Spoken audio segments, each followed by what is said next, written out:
বলেন তো কি জন্য মারছেন? এখানে ঘটনাটাকে উল্টা খাতে সাজানো হয়েছে। আমি ওনার সাথে আমার বিগত 5 বছরের সাথে প্রেমের সম্পর্ক।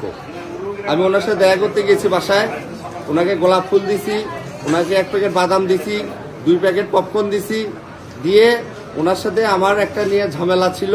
উনি আমাকে এর আগেও সিলেটে জেলে দিছে, রিসেন্ট 4-5 দিন আগে আমাকে জেলে 1 দিন খাটাইছে, আমাকে কোর্টে দিছে। ওনার সাথে 5 বছরের আমার সম্পর্ক কোয়ান্টাম ফাউন্ডেশন থেকে শুরু স্টার্ট। প্রথম 1 বছর আমি সম্পর্কে রাজি হই নাই, উনি 1 বছর ঘুরছে। আমি বলছি বিয়ে করেন, উনি বলছে না আমি পরে বিয়ে করবো। আমি বলছি না আমি রাজি হব না। পরে আপনার স্বামী হলো জজ, অনেক টাকা পাল্লার লোক, আপনি মামলা দিয়ে আমাকে ধ্বংস করবেন। উনি পরে ওনার মেয়েকে রাজি করেছে। 1 বছর পর ওনার মেয়েকে মামা প্রেম করার সমস্যা নাই, আমি বিয়ে করে দেবো, আমি তো ওনার বড় মেয়ে, আমার বাবা পাগল। এইভাবে দিয়ে প্রেম করার পর হঠাৎ করে 5 বছরের পর উনি ছিলেন যে আমাকে চেনে না, আমার ফোন ধরে না। আমি হঠাৎ করে ট্রমার মধ্যে পড়ে যাই, ডিপ্রেশনের মধ্যে পড়ে যাই, উল্টাপাল্টার মধ্যে পড়ে যাই। এর মতো ওনার আবার জামাই আমাকে পাওয়ার দেয় যে এখানে আয় তো কাটি টুকরা করবো, মেসেঞ্জারে আমাকে পাওয়ার দেয় এবং বলে যে তুই কতটা ভালোবাসি আয় দেখি প্রমাণ দেখা। আর আমি যেহেতু তাসমিনা লুসিকে আমার জীবনের চাইতে বেশি ভালোবাসি, এই জন্য আমার সাহস দেখাতে আমি গেছি। ওখানে যাওয়ার পর ওরা আমাকে মারছে এই শাহজালাল ইউনিভার্সিটি পোলাপান দিয়ে। মারার পর ওরা আবার যেটা করছে সেটা হলো যে আমার থানায় দিছে। থানায় আমি সারা রাত 24 ঘন্টা থাকার পর জেলে কোর্টের আমি ওখান থেকে জামিনে আসি। এখানে আসার পর যেটা হয়েছে যে প্রথমে আমি ওনাকে দেই, সম্পর্ক ভালোই, ওনাকে বলি যে চলেন একটু টিপা দিয়ে দেয়, যেহেতু আপনি আমাকে ফোন ধরেন না, যে আমার তো আমার দম বন্ধ হয়ে যায়। আপনি 1 মিনিট করে আমার ফোন ধরেন আপাতত, পরে আপাতত সম্পর্ক না রাখিয়েন, 1 মিনিট করে সম্পর্ক রাখেন, না তো আপনি ফোন না দিলে আমার দম বন্ধ হয়ে আসে। চলেন টিপা দিয়ে আমরা একটু আলোচনা করি। উনি রাজি হলো। উনি রাজি হওয়ার পর প্রথমে বললে তুমি যাও আমি আসতেছি। আমার তো উনি এর আগে 6-7 বার ঘুরেছে যে চলো যাও আসতেছি, যাও আসতে আসে না, যাও আসতেছি ফাঁকি দেয়, আসে না। এই জন্য আমার ভয় ধরে গেছে, এ তো আসবে না, চলো তোমার সাথে। এর মধ্যে উনি যা আবার পাশের রুমে গেছে, যা আবার পুলিশে খবর দিছে, দরজা দিয়ে পুলিশে খবর দিছে, আমাকে আবার পুলিশে দিবে, আমাকে আমার শাস্তি দিবে, আমাকে ভয় দেখাচ্ছে। যখন দরজা দিছে তখন আমার এর আগের বার আমার বাবা মান সম্মান চলে গেছে। আমার বাবাও তো একটা প্যানেল চেয়ারম্যান, ফুলছড়ি উপজেলা বিএনপির সাংগঠনিক সম্পাদক নির্বাচিত, তো তারও তো একটা সম্মান আছে। এটাকে কেন্দ্র করে আবার পুলিশে দিবে, আমি রাগতে মরছি, এবার কাছে মরলে মরবো। বাবার বারে বারে বাবার মান সম্মান ইজ্জত মাথা নষ্ট করবো না, নিচু করাবো না। আমি ওই রাগতে বাবার সম্মানের কথা চিন্তা করে দরজা ভাঙছি। ওনার হাতে একটা মারছি, আমি আমার ফলকাটা থাকে সবসময় থাকে একটা হাতে একটা মারছি। মারার পর ওনার ছেলে আসছে, ওনার মারার পর একটা কি দুটা মারার পর ওনার ছেলে আসছে, ওনার চাকুটা নিচে দুইজনে নেওয়ার পর আমাকে আবার মারা শুরু করেছে এই 2 হাতে। এই 2 হাতে যখন আমি প্রোটেক্ট দিতে পারি না, 2 হাতে আমাকে মারতেছে, যখন প্রোটেক্ট দিতে পারি না তখন ওনার ছেলে আমি পায়ে কামড় দিছি। এরপরের ঘটনা আমি আর বলতে পারি না, এরপরের ঘটনা কি হয়েছে এতটুকু আমার মনে আছে। এটাকে ওনারা তো পাওয়ারফুল, ওনার হাজবেন্ড জজ, উনি ডাকলে তো হাজার হাজার প্রশাসন আসে। আমি তো মধ্যবিত্ত, আমি তো অসহায়, আমার তো কেউ নাই। আমার কথা হলো এটাকে ন্যায় বিচার চাই।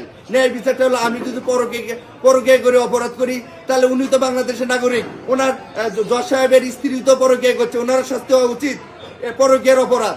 আর দ্বিতীয়ত এটা হলো এটা মিথ্যাভাবে ফাঁসানোর চেষ্টা করতেছে। আমি সবার কাছে দোয়া চাচ্ছি দেশবাসীর কাছে, যেহেতু আমি একজন 24শে জুলাইয়ের মুক্তিযোদ্ধা, আমি অবসরপ্রাপ্ত সেনা সদস্য, 2018 সালে স্বেচ্ছায় আমি অবসরে যাচ্ছি, 9 জানুয়ারি আমি অবসরে যাচ্ছি।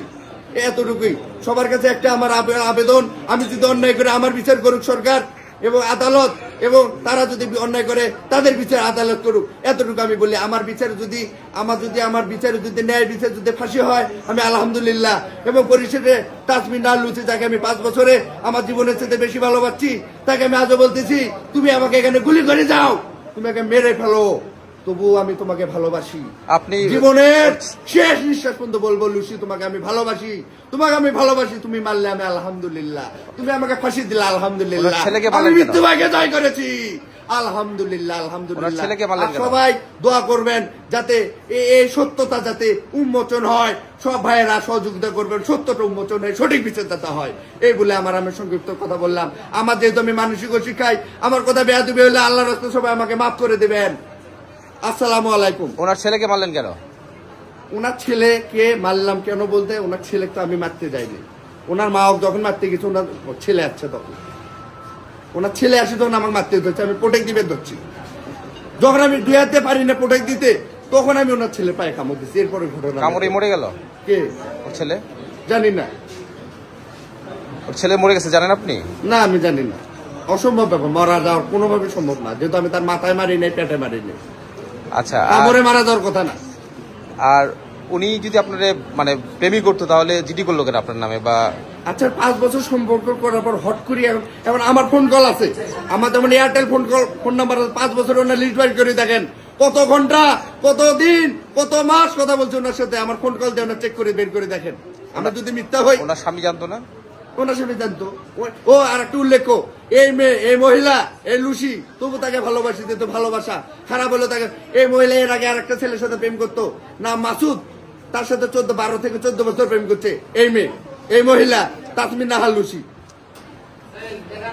আচ্ছা, তো আপনার আপনার আপনার যে ঘটনাটা ঘটছে, তাই না?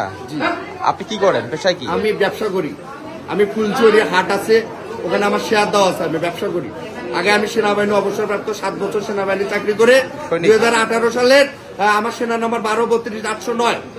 হ্যাঁ, আমি আবার 24শে জুলাই যোদ্ধা সার্টিফিকেট এখন নিয়ে ব্যাগের মধ্যে আমার সব ডকুমেন্টারি আছে, দেখেন আমার ব্যাগটা ওনার বাসায় আছে, ফোন ওনার বাসায় আছে। কোথায় জুলাই যুদ্ধ করলেন? ঢাকায় যাচ্ছি হাসানাত আব্দুল্লাহদের সাথে একসাথে, 1 মাস জুড়ে। আব্দুল্লাহ আমার ফেসবুকে আছে, ছবি আছে। হ্যাঁ, আব্দুল্লাহদের সাথে কি যুদ্ধ করছেন? কি যুদ্ধ? 24শে জুলাই যোদ্ধা, শেখ হাসিনা স্বৈরাচার পতনের আন্দোলন করছি। আপনার পুরো নাম কি? আমার নাম মোহাম্মদ লিমন মিয়া। আর খাতায় মিলন লিখছেন কেন? আমার তো কয়েকদিন থেকে উনি তো আমার সাথে যোগাযোগ করে না, প্রায় 10-12 দিন থেকে ভালোভাবে যোগাযোগ নেই, আমার ঘুম নাই। আমি লিমন লিখতে মিলন লিখে ফেলেছি হয়তো ভুলে। ঠিক আছে, ধন্যবাদ। আপনার বাবার নাম কি? আমার বাবার নাম এইচ.এম. সুলেমান উনি সাবেক প্যানেল চেয়ারম্যান এবং ফুলছড়ি উপজেলা বিএনপির নির্বাচিত সাংগঠনিক সম্পাদক, বাংলাদেশ জাতীয়তাবাদী দল বিএনপি। আপনার পদ কি দলে? আমি হলো অন্যতম সদস্য, জিয়া সাইবার পদ, গাইবান্ধা জেলা কমিটি। ধন্যবাদ। সাথে আমার বিগত 5 বছরের সাথে প্রেমের সম্পর্ক। আমি ওনার সাথে দেখা করতে গেছি বাসায়, ওনাকে গোলাপ ফুল দিছি, ওনাকে 1 প্যাকেট বাদাম দিছি, 2 প্যাকেট পপকর্ন দিছি, দিয়ে ওনার সাথে আমার একটা নিয়ে ঝামেলা ছিল। উনি আমাকে এর আগেও সিলেটে জেলে দিছে, রিসেন্ট 4-5 দিন আগে আমাকে জেলে একদিন খাটাইছে, আমাকে কোর্টে দিছে। ওনার সাথে 5 বছরের আমার সম্পর্ক কোয়ান্টাম ফাউন্ডেশন থেকে শুরু স্টার্ট। প্রথমে 1 বছর আমি সম্পর্কে রাজি হই নাই, উনি 1 বছর ঘুরছে, আমি বলছি বিয়ে করেন, উনি বলছে না আমি পরে বিয়ে করবো। আমি বলছি না, আমি রাজি হব না। পরে আপনার স্বামী হলো জজ, অনেক টাকা পেলার লোক, আপনি মামলা দিয়ে আমাকে ধ্বংস করবেন। উনি পরে ওনার মেয়েকে রাজি করেছে 1 বছর পর। ওনার মেয়েকে মামা প্রেম করার সমস্যা নাই, আমি বিয়ে করে দেবো, আমি তো ওনার বড় মেয়ে, আমার বাবা পাগল। এইভাবে দিয়ে প্রেম করার পর হঠাৎ করে 5 বছরের পর উনি ছিলেন যে আমাকে চেনে না, আমার ফোন ধরে না। আমি হঠাৎ করে ট্রমার মধ্যে পড়ে যাই, ডিপ্রেশনের মধ্যে পড়ে যাই, উল্টাপাল্টার মধ্যে পড়ে যাই। এর মধ্যে ওনার আবার জামাই আমাকে পাওয়ার দেয় যে এখানে আয়, তো কাটি টুকরা করবো, মেসেঞ্জারে আমাকে পাওয়ার দেয় এবং বলে যে তুই কতটা ভালোবাসি, আয় দেখি প্রমাণ দেখা। আর আমি যেহেতু তাসমিন নাহার লুসিকে আমার জীবনের চাইতে বেশি ভালোবাসি, এই জন্য আমার সাহস দেখাতে আমি গেছি। ওখানে যাওয়ার পর ওরা আমাকে মারছে, এই শাহজালাল ইউনিভার্সিটি পোলাপান দিয়ে। মারার পর ওরা আবার যেটা করছে সেটা হলো যে আমার থানায় দিছে। থানায় আমি সারা রাত 24 ঘন্টা থাকার পর জেলে কোর্টের আমি ওখান থেকে জামিনে আসি। এখানে আসার পর যেটা হয়েছে যে প্রথমে আমি ওনাকে দেই, সম্পর্ক ভালোই, ওনাকে বলি যে চলেন একটু টিপা দিয়ে দেয়, যেহেতু আপনি আমাকে ফোন ধরেন না, যে আমার তো আমার দম বন্ধ হয়ে যায়। আপনি 1 মিনিট করে আমার ফোন ধরেন আপাতত, পরে আপাতত সম্পর্ক না রাখিয়েন, 1 মিনিট করে সম্পর্ক রাখেন, না তো আপনি ফোন না দিলে আমার দম বন্ধ হয়ে আসে। চলেন টিপা দিয়ে আমরা একটু আলোচনা করি। উনি রাজি হলো। উনি রাজি হওয়ার পর প্রথমে বললে তুমি যাও, আমি আসতেছি। আমার তো উনি এর আগে 6-7 বার ঘুরেছে যে চলো যাও আসতেছি, যাও আসতে আসে না, যাও আসতেছি ফাঁকি দেয়, আসে না। এই জন্য আমার ভয় ধরে গেছে, এ তো আসবে না, চলো তোমার সাথে।